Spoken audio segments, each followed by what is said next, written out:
and welcome to another episode on Born to Talk with Callanthea.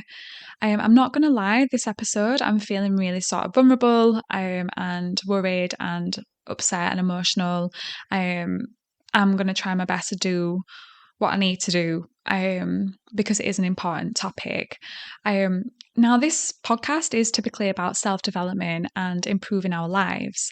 And you might be thinking, well, how does veganism actually improve our lives?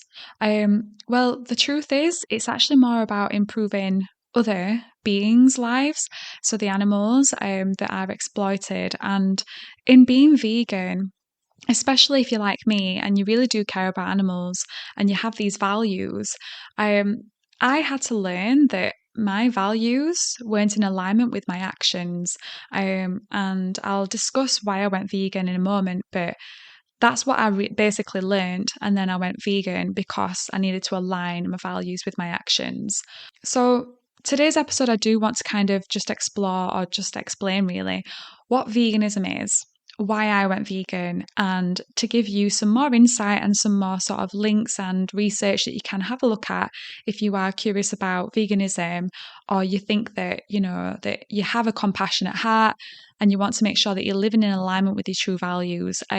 Because I do think that a lot of people are actually vegan at heart, but there's a whole range of things stopping people from going vegan. But if you listen to this episode, you're obviously curious enough, so thank you for tuning in. So, just to clarify, the definition of veganism is that it's a philosophy and way of living which seeks to exclude, as far as possible and practicable, all forms of exploitation of and cruelty to animals and sentient beings. So essentially, people that are vegan, like myself, don't buy into food systems that exploit animals. So buying meat, eggs, dairy, honey, and also don't buy animal sort of clothing like leather, right? It has to be a fake leather. So we don't buy into that. And also, vegans don't pay to go to zoos because zoos are exploiting animals and obviously making a profit from it while they are sort of enslaved and caged. Even if they've kind of roaming around a little bit, it's not their natural habitat and it's wrong. So we do have this sort of this moral view on how we should be treating animals, and we do our best to abstain from exploiting them. And obviously, in today's world, you can't do anything without hurting something. There's always a cause and effect. And I could waffle on about this forever, and I know I can't really do that right now. But yeah, so that's what veganism is. We kind of abstain from exploiting animals, and you probably are more aware of it with the foods that we don't eat and the foods that we do eat, right? So we don't eat meat, dairy, and eggs or honey, and we eat plants, okay? So we have fruit, vegetables, nuts, seeds, legumes, grains, all of that, but we don't have anything that comes from animal products. So I'm just going to explain why I went vegan.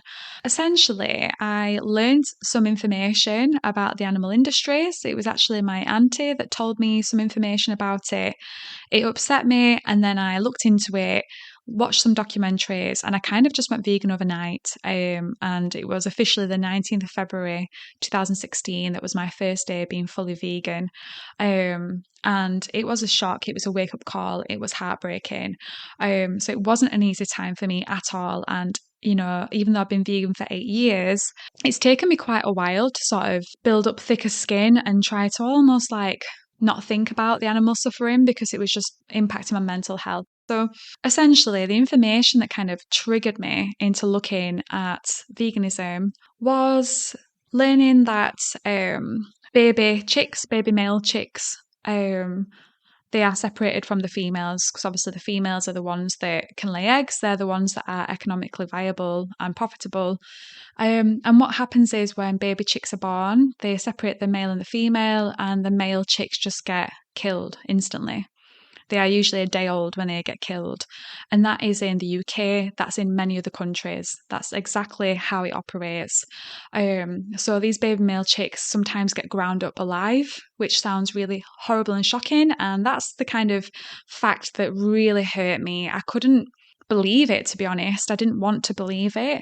But I knew that my auntie wouldn't lie to me. So my brain was kind of on fire. I was like, she can't lie to me, but this can't be true. I don't want to accept that as the truth.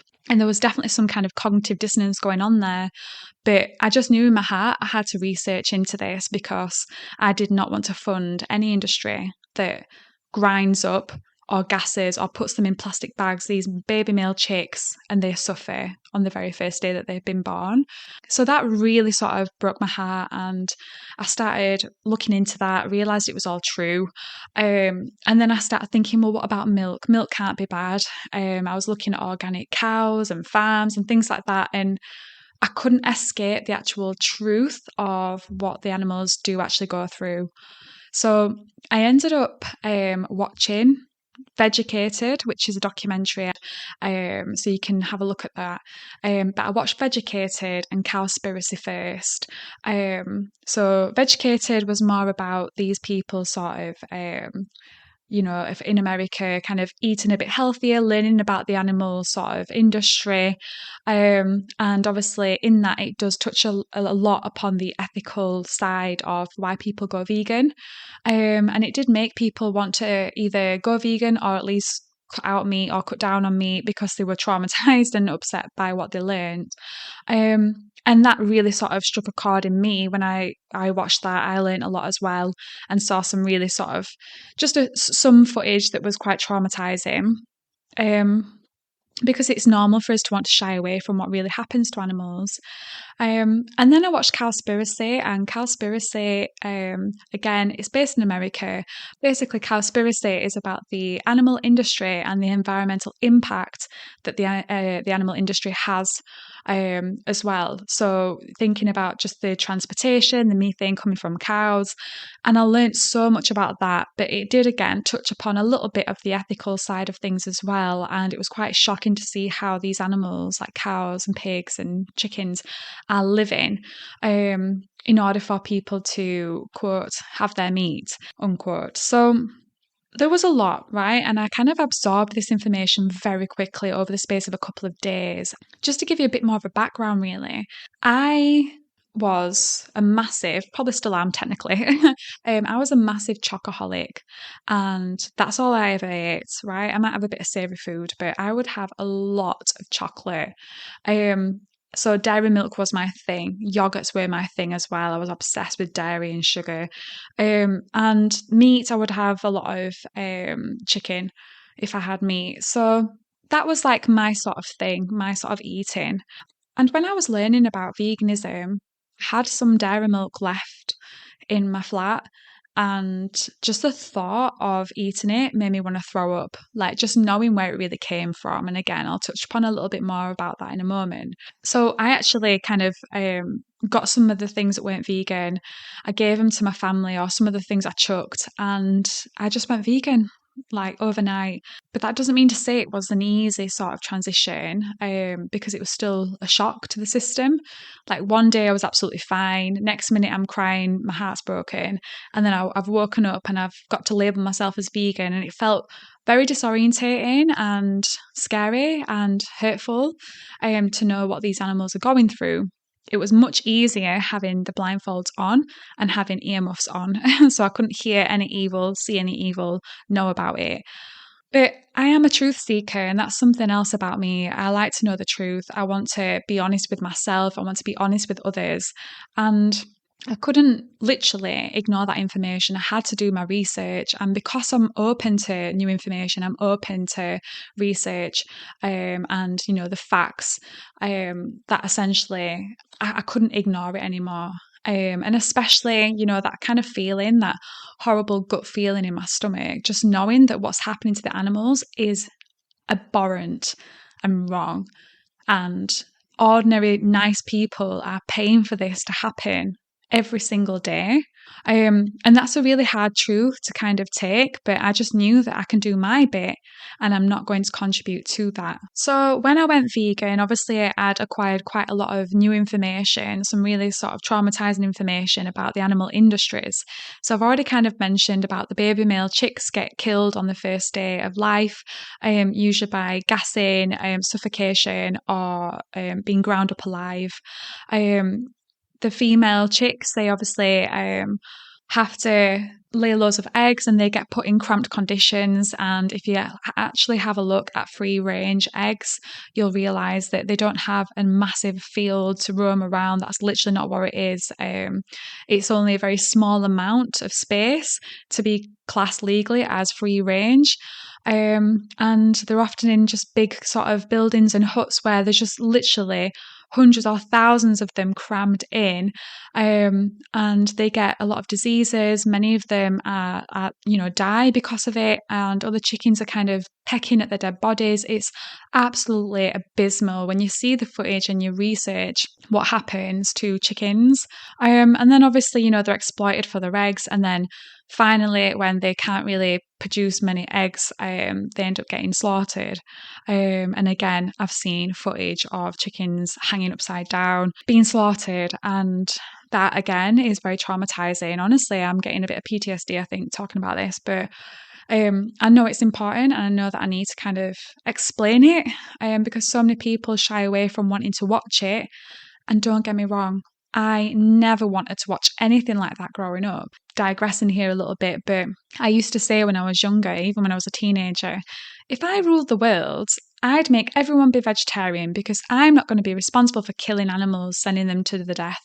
I literally said that, and little did I know that in probably about 10 years' time, I was going to go vegan. But I always felt that strongly, but I also didn't want to see it. But obviously, learning this new information, I just couldn't ignore it. And I had to open my eyes and see what was going on. And yes, it was incredibly heartbreaking, but there's more suffering on the animals.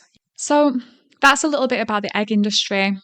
Happy eggs as well is an absolute lie. You really need to do research on that. It's disgusting. Like I said, there's lots of chickens that are dying. They're disease ridden. They're literally just treated absolutely abhorrently. It's just awful the way that they are treated, and then eventually the way that they die.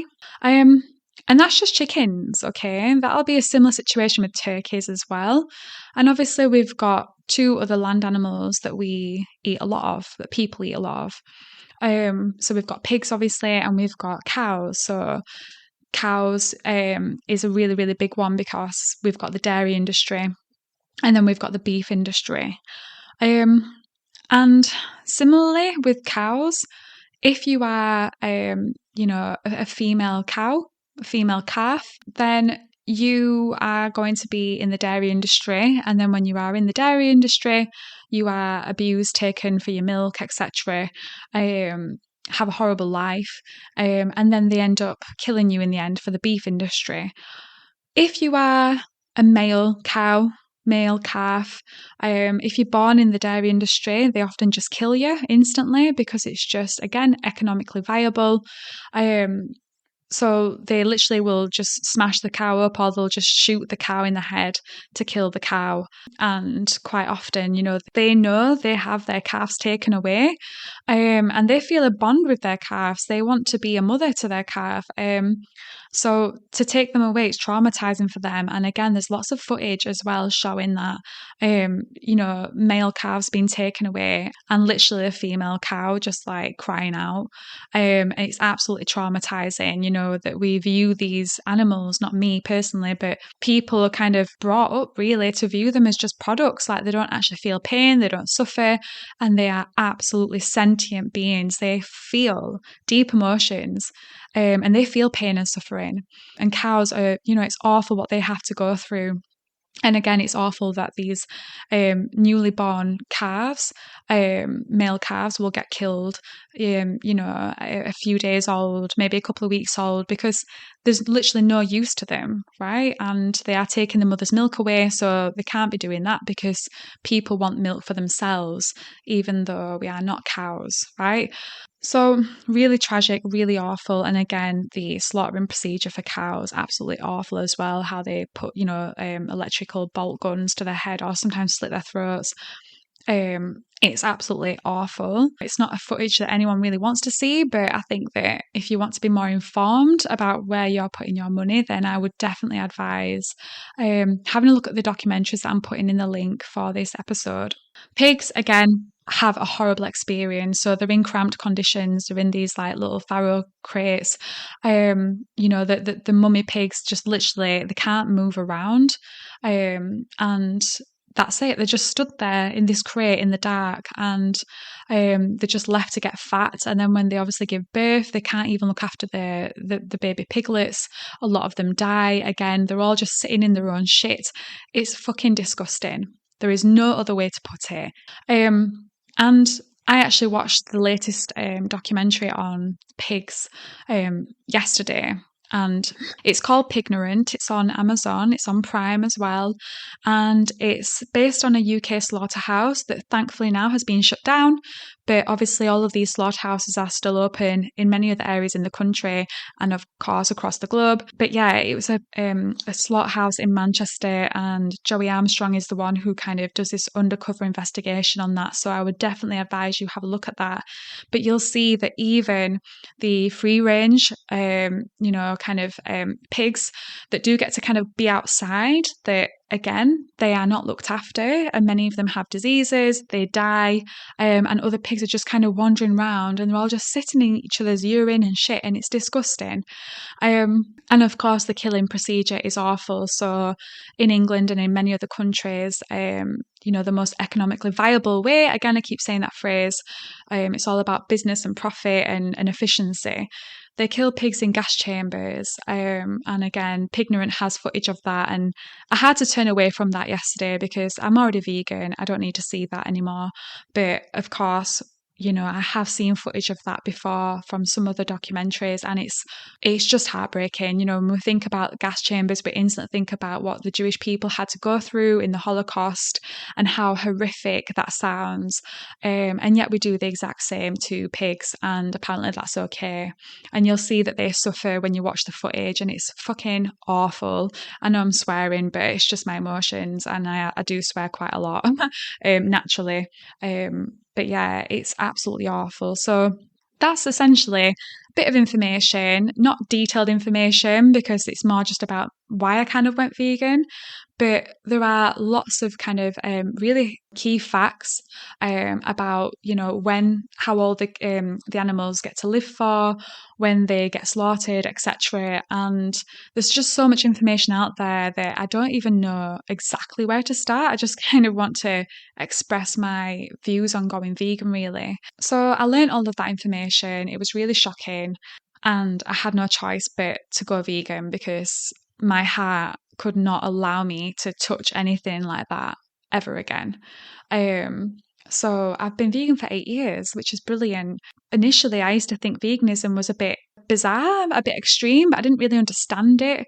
And it's only when I opened my sort of mind to the information and it tugged on my heartstrings, that's it. There was no going back for me. So I definitely would advise that if you feel like you love animals, you care about animals, and you don't want to cause any more suffering on this planet than is necessary, then have a look into veganism, have a look at some of the information out there and the documentaries out there. There's some really, really good ones, powerful ones, and you'll learn so much, and probably you'll end up going vegan, which I know can sound quite scary, but I promise you there's so much food out there now, and what's more important really, your taste buds or an animal's life, convenience or an animal dying. It's more important that we look after the animals, while they are in our care, while we have the power to run this world. We shouldn't be hurting them and making their lives hell, like literally hell. If you look at any footage on how they are kept and raised and how they are killed, it's awful. And that's a massive understatement. And I feel like this topic is so huge that I would have to do lots of different nugget-sized topics, right? On maybe a certain argument that someone might bring, a meat eater, for example, and how to kind of counteract that and the kind of evidence against that sort of thing. Because there's just that much to talk about. But I just really wanted this one to kind of be about, how I've aligned my life to live compassionately with my values and why I went vegan, just generally why I went vegan. And I've kind of learned over the years that people aren't really going to go vegan, or not many people will go vegan unless they are actually open-minded people. If you're very close-minded and you're very sort of rigid and you get really defensive, then you're not going to be in an open space to take in new information. So I kind of wanted this to be more about why I went vegan and to give you some links to do research if you are open-minded to it, because there's no point in me preaching to people that aren't open-minded. But if you want to learn more and you want to be a good person, you believe you're a good person, then, have a think, about aligning your values with your actions. Do the research. The animals deserve that much at least. So you can make more of an informed choice the next time you go to the supermarket. If you think, you know what, I've seen what happens to the animals and I don't really care. I don't understand how people can think that and feel that way. But if that's the truth, your truth, then obviously you'll continue to buy those products. But if you sort of watch the stuff, you research everything, and you realize, holy shit, I do not want to take part in that, then when you go to the supermarket, you'll have a more informed sort of mindset and you'll turn away from the meat aisle and you'll go to the vegan aisle that has loads of amazing products now.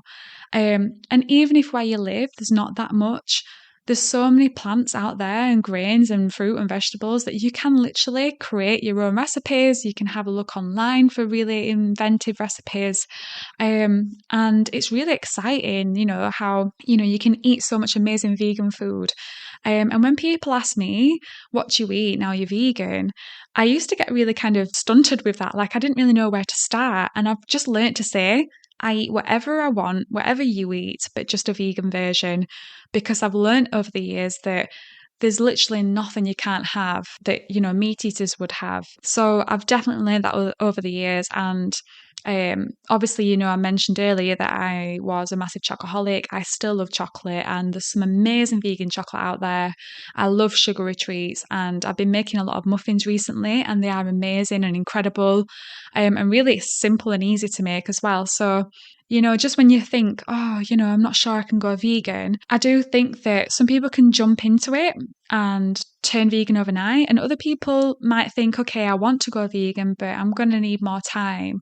And the way I see it is do what's right for you, because the end goal really is that you live an authentic life where your values are aligned with your actions and that you are compassionately living and, avoiding harming as far as practicable any other sentient beings. And I think that that's a worthy goal to have. So be patient with yourself. If you think, I can't do it overnight, but I'm going to start, having more vegan meals. I'm going to keep on researching and learning about it and eventually get there. I'm completely on board with that. I'm just someone who is a bit of an all or nothing kind of person sometimes. So I had to go. Like there was just this strong moral imperative feeling like I cannot ignore this. I'm going to have to go vegan right now. And in 2016, there weren't really good vegan products out there. It was probably the next year when things started to get better, in England at least. But yeah, now there's just a whole abundance of food. But even if there wasn't a whole abundance of food for me and for all vegans, really, that are vegan for the animals, it doesn't matter if there's not a whole abundance, because we have some food to eat and we don't want to hurt the animals. But it just so happens that there's amazing food out there and we can make wonderful, nice tasting meals. If you think about all the spices that we have, they're all vegan, they're all plant-based, and they make food taste amazing. So don't be sort of put off by that. Take your time with sort of trying vegan food, and realizing that it's not scary. You can ease yourself into it if you feel like it's in alignment with who you truly are in your heart's core. So I know that this topic can be incredibly heavy, but unfortunately it's the harsh reality and the harsh truth of what's actually happening to the animals, and the humans are the ones who are causing that. So, we need to take accountability. We need to realize what we are participating in. But, that being said, I just kind of want to finish off with just explaining a few really good sort of activists and good resources. And again, I'll put links in the description as well. So I came across Gary Yourofsky. I don't believe he's a proper sort of active activist now. He used to be, and he's incredible. And there's an amazing sort of speech that he did at a university which is on YouTube, which if you want to learn more about veganism, he speaks about it, he shows footage, and that is really informative. So I would definitely recommend watching that. And then in England, we've got some amazing activists. We've got Earthling Ed. He's got a YouTube account, Earthling Ed, but he's called Ed Winters, and he does a lot of outreach events. Again, really incredible, very articulate, and he's done 2 books. There's Vegan Propaganda, and there's How to Argue with a Meat Eater and Win Every Time. So again, it's full of facts and really good information, mostly about the ethical side of veganism, of course, but he does also mention the health and the environment. So if you want to learn more about that, then definitely get those books. And then there's someone called Joey Armstrong, but he's called Joey Carbstrong on YouTube. He's not English, he's Australian, but he's been living in England. I believe he's still in England. And he is the one who did the Pignorant documentary, which is on Amazon Prime. So definitely give that a watch. And he's just incredible, really brave, and such a passionate activist. Honestly, you're going to learn so much from him. And then obviously, there's just loads of documentaries. So I've mentioned some already. So there's Vegucated, Cowspiracy, there's Earthlings, What the Health, Game Changers, Dominion, Land of Hope and Glory, and Pignorant, Seaspiracy, Blackfish. All of those documentaries, okay, are going to make you sort of realize how we treat animals and the impact it has on our health and the planet. What I'll do when I put them in the links in the description, I'll kind of separate the ethical ones from the environmental ones and the health ones, just so you can kind of see those differences there. But I strongly recommend having a look at the ethical ones if you say that you're an animal lover, if you believe in justice and you believe in caring for those who are, more vulnerable than us. So please do check that out. And if you've listened this far, thank you so much for listening. Please stay true to you, and hopefully I'll see you soon.